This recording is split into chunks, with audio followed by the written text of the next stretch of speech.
Guys, I'm so happy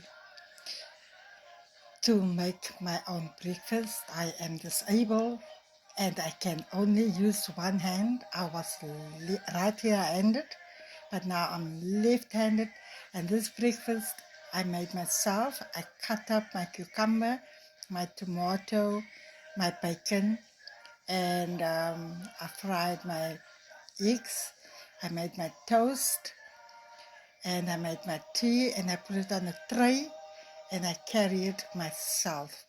Now, I want to encourage disabled people that had a stroke or a brain hemorrhage like me.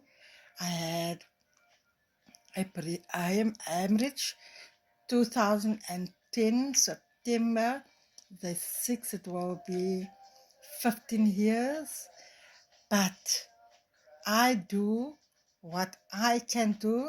I always say, I do the possible and Jesus Christ do the impossible.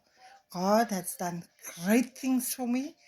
I can't use my right hand and I'm trying my best with my right hand. But anyway, guys, let me have my breakfast before it gets cold and my tea. Okay? Thank you. I hope this encouraged somebody this morning. Can I get a witness? Can I get the amen? Amen.